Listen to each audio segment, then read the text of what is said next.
Hi there, I'm EmilyAcquista and welcome to my BeeryVMI presentation. So first we're going to have a do now for about 2 minutes. The slide says, Visual Motor Integration, or VMI, is the degree to which visual perception and finger-hand movements are well coordinated. Many different parts of the brain need to work together for efficient visual motor integration to occur, so there are many factors that could cause delay or impairment. So, knowing this information, I want you guys to talk with a partner and answer these 2 questions. 1. What factors may cause a delay or impairment in VMI? And 2. What kind of assessments might be used to determine if someone has a deficit in their VMI?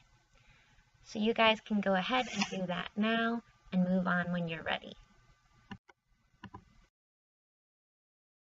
So let's do a little intro into the BeeryVMI. So visual motor integration is influenced by visual receptive functions, visual cognitive functions, fine motor ability, and the integration of visual, cognitive, and motor processes. This is really an important component of children's development because it's linked to a lot of functional skills and the ability to participate in daily tasks. For example, it can affect the development of handwriting, and it's also likely to affect academic performance in reading and math. So the BeeryVMI, also known as the Beery-Buchanan Developmental Test of Visual Motor Integration, 6th edition, helps assess the extent to which individuals can integrate their visual motor abilities. Another name for that is just hand-eye coordination. To identify visual perceptual factors that limit occupational performance and participation, occupational therapists need to assess how visual perceptual difficulties may affect a child's daily life. So the BeeryVMI is one of the standard assessment tools that's most widely used by occupational therapists to assess visual motor integration. As far as the price goes, it ranges from $21.75 for a singular part of the test to $458 for the 100 copies of the full form of the test for ages 2 through adult. The price varies based on the ages being assessed, the test parts included, and the number of copies of the test provided. So what population are we assessing? As I mentioned, the ages being assessed are a range from 2 years old to adult, so they like to say 2 to 100, and it's for people who may have visual motor integration issues. So the norm reference population for the BeeryVMI was standardized on a national sample of 1,737 individuals who were aged 2 to 18 in 2010 and 1,021 adults aged 19 to 100 in 2006. And the norming samples are representative of the 2010 census regions, gender, ethnicity, parent education level, residence, and age.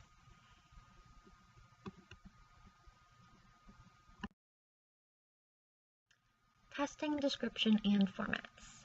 The BeeryVMI 6th edition provides around 600 age-specific norms from birth through age 6 made of basic gross motor, fine motor, visual, and visual fine motor developmental stepping stones that have been identified by research criteria. The 6th edition also has updated norms for ages 2 through 18 and adult norms for age 19 and above.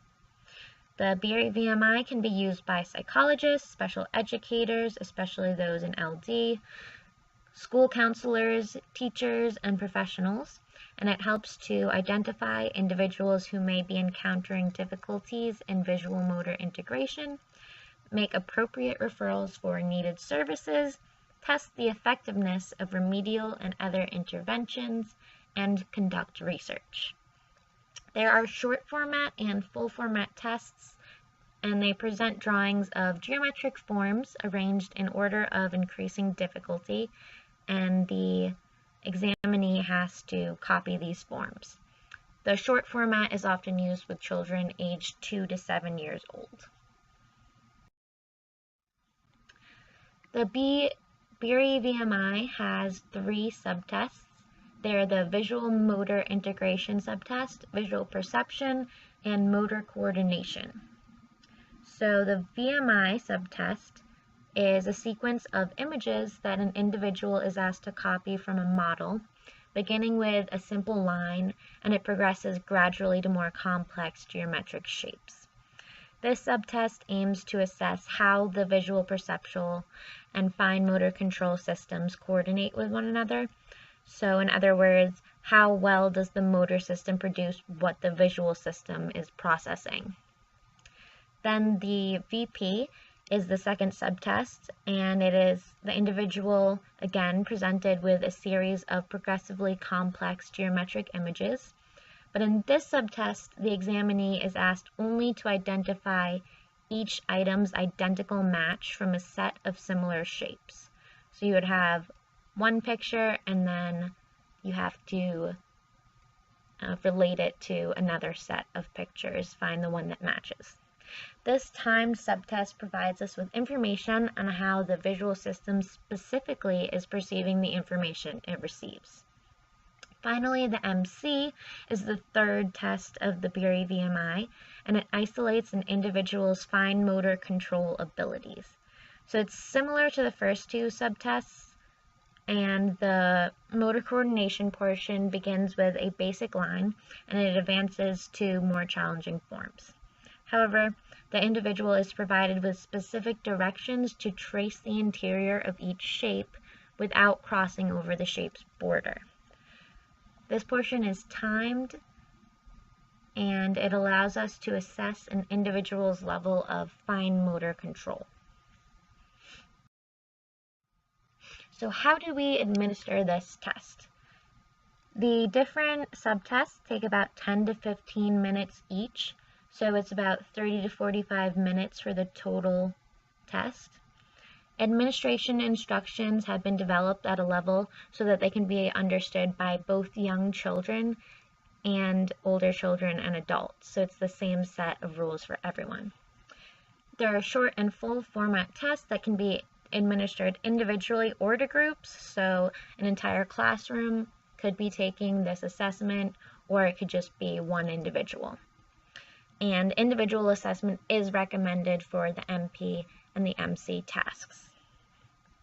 So, if a child is under 5, either chronologically or functionally, you're supposed to begin with task 4, which begins on the second page.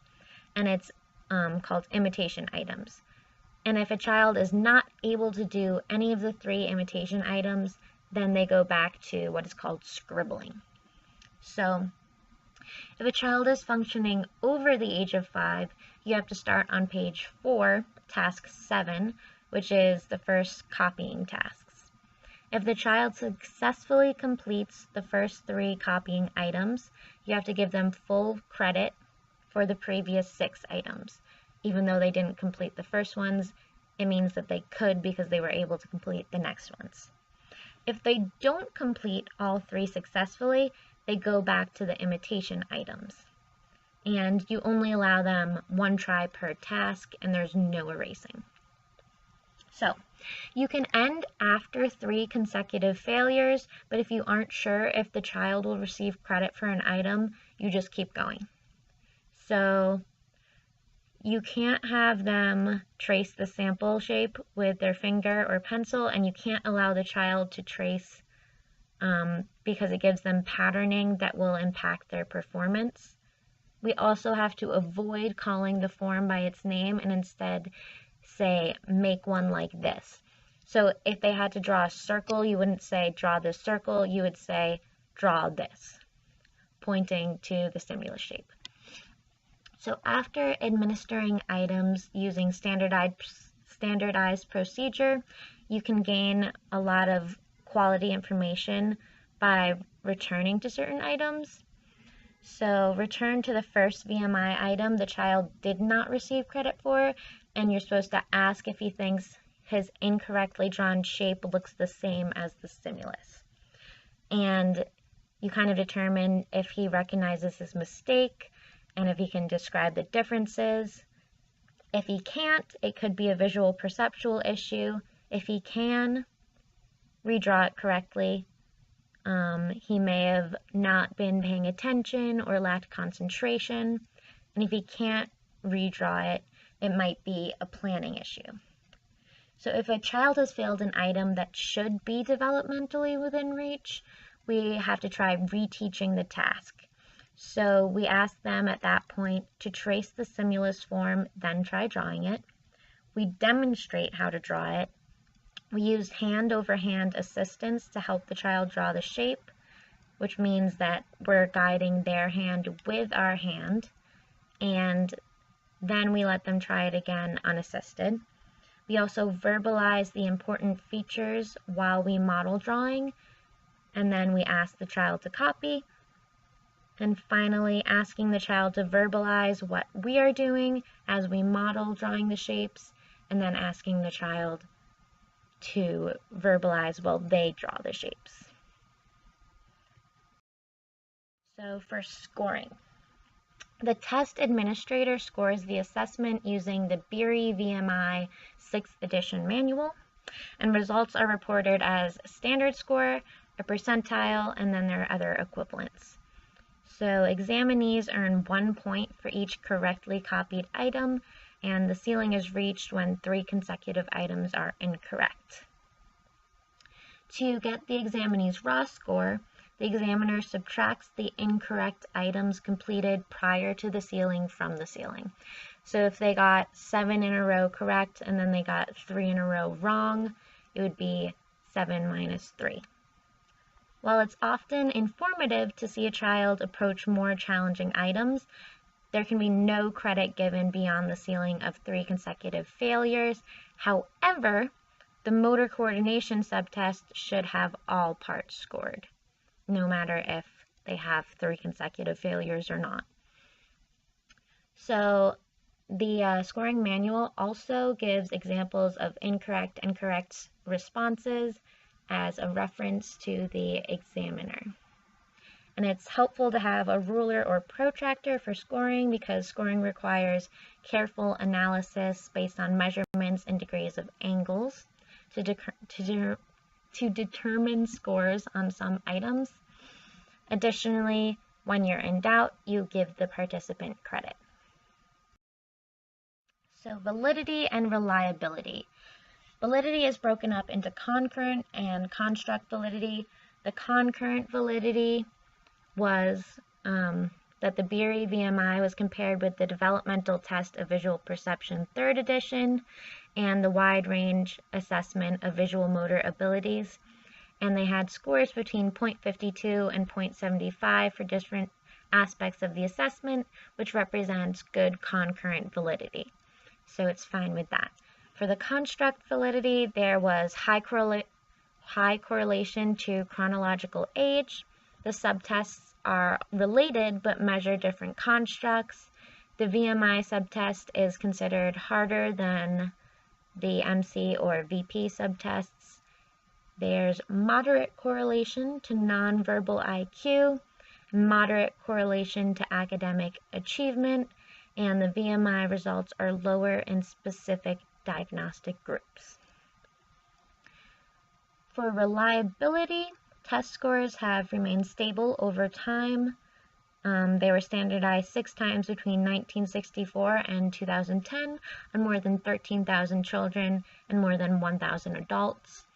So the minimum standard for test reliability is between 0.80 and 0.90, leaving internal consistency and retest reliability in the lower range because internal consistency is 0.81 to 0.89 and retest reliability is 0.84 to 0.88. However, the interscore reliability is 0.93 to 0.94, which is in the higher range, meaning it's fairly good.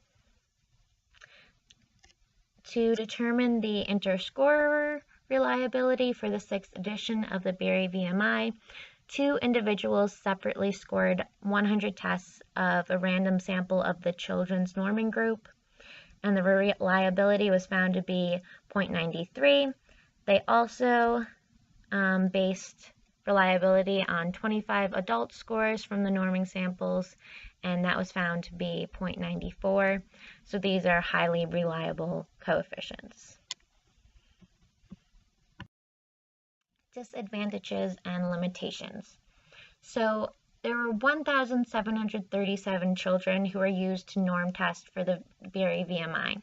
However, the retest group only used 8.2% of that original number, which is smaller. And although the sample size was adequate because you need at least 100 people as your sample size, the students' ages weren't representative of the individuals for whom the test is normed, so they didn't have the full range from 2 to adulthood. Also, there are no specific guidelines in the manual that are regarding the process examiners use to determine a child's functional age and thus their start point. If you remember, I mentioned earlier, a child will start at a certain point if they are functionally 5 or chronologically 5, but they don't tell you how to figure out that information. And although the norm data represents the population, the assessment could have bias because entire classes were used instead of using students from different classes, schools, and districts. Many examiners are unfamiliar with the problems of using age and grade equivalents, and this may cause them to overinterpret them in reports. And finally, the BeeryVMI has no mention of confidence intervals, and scorers must remember that all scores include some degree of error. So, like any test, it has its disadvantages and limitations, but I would say it's fairly good in that regard.